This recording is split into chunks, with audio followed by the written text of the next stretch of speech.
যাওয়ার কথা থাকলেও শেষ মুহূর্তে কর্মসূচি বাতিল করলেন মুখ্যমন্ত্রী।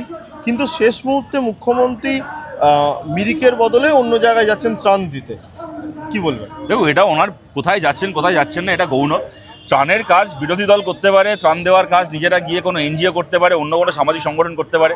মুখ্যমন্ত্রীর কাজ নাকি নিজে গিয়ে দাঁড়িয়ে থেকে ত্রাণ দেওয়া? এগুলো তো মিডিয়াতে ছবি তোলার জন্য, কাগজে ছবি ছাপানোর জন্য করা হয়।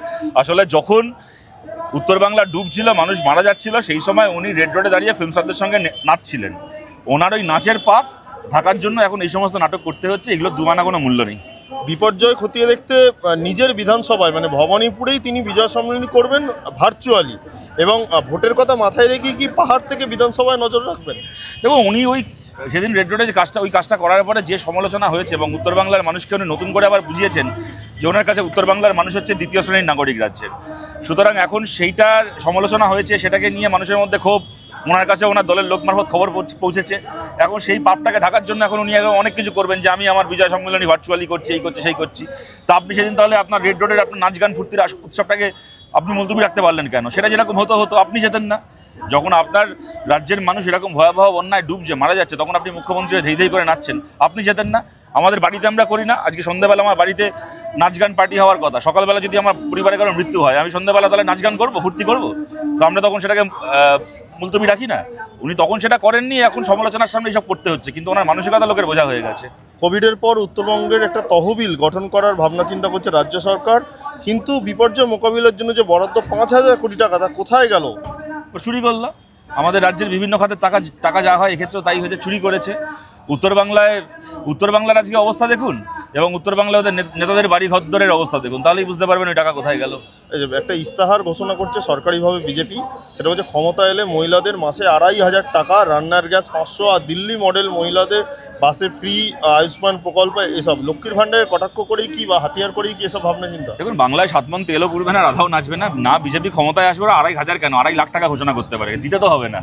না ক্ষমতায় আসবে, না কখনো টাকা দিতে হবে। আর এই যে এই ঘোষণাগুলো করছেন, আচ্ছা বিজেপি তো ভারতের এতগুলো রাজ্যে ক্ষমতায় আছে, কোন রাজ্যে দেয় এইগুলো?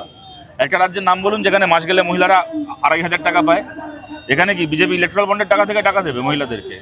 তা দিতেই যদি এটা যদি বিজেপির পলিসি ইউপিতে দিক, রাজস্থানের দিক, মধ্যপ্রদেশের দিক, গুজরাটের দিক দিয়ে আমাদেরকে দেখাক যে দিচ্ছি, তাহলে আমরা বিশ্বাস করবো। কিন্তু এখানে বলতে তো ট্যাক্স লাগে না, বলছে ওরাও জানে আসবেও না, দিতেও হবে না, তাই বলে দিচ্ছে, ভালো করেছে। শুভেন্দুর দাবি যে এসআইআরে ১ কোটি নাম বাদ যাবে, ২২ লাখ হিন্দু ভোট সুইং করলেই ক্ষমতায় আসবে বিজেপি। দেখুন, এই যে এসআইআর এখনো চালু হলো না পশ্চিমবাংলায়, তার আগে থেকে শুভেন্দু অধিকারীর কাছে খবর আছে কত নাম বাদ যাবে। এর থেকেই প্রমাণিত হয় যে এসআইআর কোনো অ্যাডমিনিস্ট্রেটিভ কোনো ব্যবস্থা নয়, বিজেপির একটা রাজনৈতিক ব্যবস্থা। যেরকম বিহারে ভোটের আগে ওরা ৮০ লাখের ওপর মানুষের নাম বাদ দিয়েছে এসআইআর করে, শুধুমাত্র যে কেন্দ্রে বিজেপি পিছিয়ে থাকবে সেই কেন্দ্রে ভোটারের নাম বাদ দিয়েছে, যাতে কেন্দ্রগুলো বিজেপি জিততে পারে। সেরকম পশ্চিমবাংলায় আগে থেকে শুভেন্দুর বা সুকান্ত মজুমদারের বা শান্তনু ঠাকুরদের এই ঘোষণাগুলোই প্রমাণ করে দিচ্ছে যে এসআইআরটা আসলে ইলেকশন কমিশন করছে বিজেপির একটা শাখা সংগঠন হিসেবে। কিন্তু ওদের এই চক্রান্ত আমরা অতীতে বহু ঠেকিয়েছি, এবারও ঠেকাবো। বাংলায় এসআইআরে একটা ন্যায্য নাম বাদ দেওয়ার ক্ষমতা কারোর হবে না। আমাদের পার্টির সমস্ত কর্মীদেরকে আমরা বলেছি, বুথে বুথে যেখানে যেখানে ইলেকশন কমিশনের বিএলওরা যাবে, প্রতিটা বাড়িতে তাদের সঙ্গে যেন আমাদের বিএলএ ব্লক লেভেল এজেন্টরা যায়। একটা জায়গাতেও যদি এই বিএলওরা কোনো উল্টোপাল্টা কাগজ চেয়ে মানুষকে হয়রানি করেছে, হুজ্জুতি করেছে, সেখানে যেন আমাদের কমরেডরা রুখে দাঁড়ায়। এবং পশ্চিমবাংলায় শুধুমাত্র যারা আমাদেরকে ভোট দিয়েছেন তারা নয়, কোনোদিন আমাদেরকে ভোট দেননি যে মানুষ, তারও যেন নাম কোনোভাবে এসআইআরের নাম করে বাদ না দেওয়া যায় ভোটার লিস্ট থেকে, তার দায়িত্ব আমরা নেব। যে কোনো রাজনীতির কাছে একটা নির্বাচন একটা বড় ইস্যু, সেই জায়গা থেকে যে শ্রমিক ভট্টাচার্য তিনি কোনোভাবেই তাকে দেখা যাচ্ছে না, সামনাসামনি কোনো কর্মসূচিও তেমনভাবে নিচ্ছে না, শ্রমিক ভট্টাচার্য ফ্রন্ট ফুটে থাকছেন না, সেটাকে আপনারা কীভাবে দেখছেন? এগুলো বিরোধী, ওটা আমাদের দেখার বিষয় না। তবে আমি একটা খবরে দেখলাম যে উনি বোধহয় অসুস্থ, শরীর খারাপ হয়েছে, জ্বর হয়েছিল, হাসপাতালে ভর্তি আছেন। তাদের যদি হয়ে থাকে ওনার আরোগ্য কামনা করছি। এর বাইরে বিজেপির আভ্যন্তরীণ কি ইকুয়েশন, তাতে আমাদের কি যায় আসে বলুন? তারা বলছে হতেই পারে বিজেপিতে এত অন্য দল থেকে যাওয়া লোকেরা ঢুকেছে, বিজেপির পুরনো লোকেরা বিজেপিতে কোন ঠাসে তো আমরা জানি। তারা বলছে এবার ক্ষমতায় চলে আসবে, কিন্তু তাদের দলেই কোনোভাবে কমিটি গঠন পর্যন্ত রাজ্য সভাপতি করতে পারছে না। স্বাভাবিক কথা। বিজেপি বলতে পশ্চিমবাংলায় আছেটা কি বলুন? একটা কমিটি গঠন করতে যে 5টা লোক লাগে, বিজেপির কি পশ্চিমবাংলায় 5টা লোক আছে? পশ্চিমবাংলায় বিজেপি মানে হচ্ছে তৃণমূল কংগ্রেসের অ্যালামনাই অ্যাসোসিয়েশন। বিভিন্ন দল থেকে লোক আসে বিজেপিতে, সেই সময় বিজেপির কিছু লোক বাড়ে, ওরা বিভিন্ন কমিটি গঠন করে, আবার ভোটে বিজেপি হেরে যায়, লোকগুলো আবার যার যার নিজের দলে ফেরত চলে যায়, বিজেপির তখন ফাঁকা ঘরে চাঁদের আলো।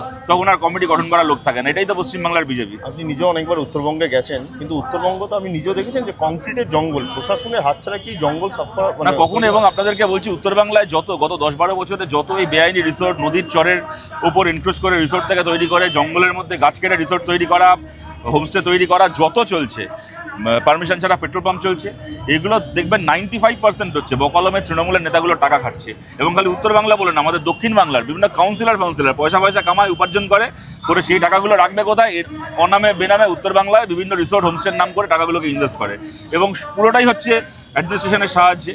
যে কারণে উত্তর বাংলার যে সরাসরি প্রকৃতির সঙ্গে মানুষের যুদ্ধ তৈরি শুরু হয়ে গেছে, এবং সেখানে প্রকৃতির হাতে মানুষ অসহায়ের মতো ডুবছে।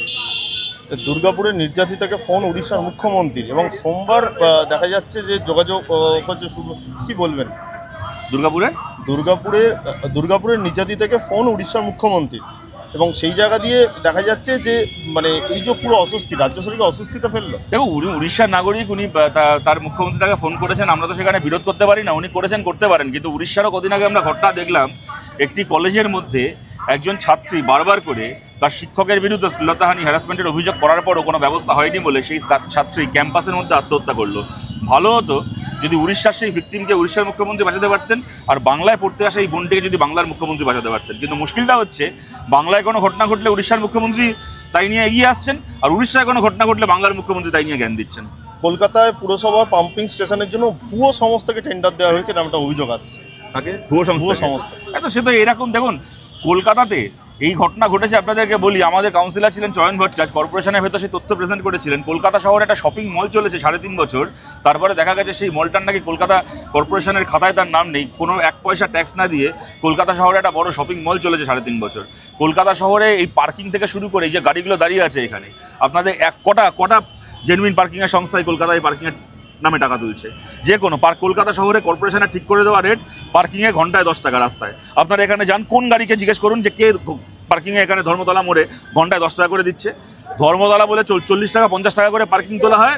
কলকাতার অন্য যে কোনো রাস্তায় 20 টাকা হচ্ছে পার্কিংয়ের আনঅফিসিয়াল রেট চলে যাচ্ছে। আমি আপনাদেরকে উদাহরণ হিসেবে এটা এই কারণে বললাম, এখানে পার্কিং থেকে শুরু করে রাস্তা সারাই থেকে শুরু করে তার জলের লাইন থেকে শুরু করে সমস্তই চলছে ভুয়ো টেন্ডারে, ভুয়ো সংস্থাকে। বেসিক্যালি এগুলো তৃণমূলের কাউন্সিলর নেতাদের সংস্থা, তারাই ঘুরপথে কর্পোরেশনের টাকাগুলো তাদের পকেটে ঢুকছে। আমার শেষ প্রশ্ন, সেটা হলো তৃণমূলের মালদার যিনি জেলা সভাপতি রয়েছে রহিম বক্সি, তিনিও হুমকি দিচ্ছেন, বিজয় সমৃত বলছেন যে মুখ্যমন্ত্রী চাইলে বিজেপিকে খুঁজে পাওয়া যাবে না। তার মানে মুখ্যমন্ত্রী চাইছেন বলে বিজেপিকে খুঁজে পাওয়া যাচ্ছে। উনি ঠিকই বলেছেন, রহিম বক্সিকে আমরা সাধুবাদ জানাচ্ছি। যে কারণে বামফ্রন্ট সরকারের মুখ্যমন্ত্রীরা চাইতেন না বলে পশ্চিমবাংলায় বিজেপির একটা পঞ্চায়েত মেম্বার দেখা যেত না। আর আজকে রহিম বক্সির মুখ্যমন্ত্রী, তৃণমূলের মুখ্যমন্ত্রী চাইছেন বলেই পশ্চিমবাংলায় বিজেপিকে খুঁজে পাওয়া যাচ্ছে। ঠিকই তো বলেছেন, অনেকদিন পরে কোনো তৃণমূল নেতাকে দেখলাম যে সত্যি কথা বলে। মাসুম আক্তার থেকে দেখলাম আপনাকে, এই যে শিক্ষকরা যারা মাদ্রাসা, তারা আজকে কালীঘাট অভিযানের জন্য বেরিয়েছেন, একাধিক তাদের দাবিগুলোও রয়েছে। মূলত এই মিছিলে হাঁটার পেছনে কারণ যদি বলেন। দেখুন, মমতা বন্দ্যোপাধ্যায় ভোটে জেতার আগে বলেছিলেন 10,000 নাকি নতুন করে মাদ্রাসাকে উনি স্বীকৃতি দেবেন, তৈরি করবেন। এক্ষেত্রে আমরা কি দেখলাম, আজকে 10 বছরের হয়ে গেল, 235টা মাদ্রাসাকে স্বীকৃতি দিয়েছেন, কিন্তু কোনো দায়িত্ব নেননি। না তাদের মাইনের দায়িত্ব, না তাদের মিড ডে মিলের দায়িত্ব। আনএডেড মাদ্রাসা বলে একটা তকমা দিয়ে রেখে দিয়েছেন। শুধুমাত্র ওই আনএডেড শব্দটা তুলে দিলে কেন্দ্রের সরকারের মিড ডে মিলের প্রকল্পেরা চলে আসতে পারেন, এবং শিক্ষকদের মাইনে থেকে শুরু করে, বাচ্চাদের ইউনিফর্ম থেকে শুরু করে, বই খাতা থেকে শুরু করে একটা কোনো কিছুর দায়িত্ব না নিয়ে নামকা বাস্তা স্বীকৃতি দিয়ে রেখে দিয়েছেন। এই স্বীকৃতির কাগজ ধুয়ে কি ওরা জল খাবে? ওই কাগজ ধুয়ে জল খাবে? এই স্বীকৃতির মানেটা কি আছে? মমতা বন্দ্যোপাধ্যায় ভোটের আগে মঞ্চে উঠে বলবেন, মুসলিম এলাকায় প্রচার করতে যাবেন, মঞ্চে উঠে বলবেন এই দেখো এতগুলো মাদ্রাসাকে আমি স্বীকৃতি দিয়েছি, আমায় ভোট দাও সবাই। কিন্তু উনি স্বীকৃতি দেবেন, কোনো দায়িত্ব নেবেন না, খালি নিজের ভোটের প্রচারের জন্য এই সমস্ত নাটকবাজি করে বেড়াবেন। তার বিরুদ্ধে দাবি হচ্ছে, এই দাবিতে আমরা সঙ্গে আছি তাদের।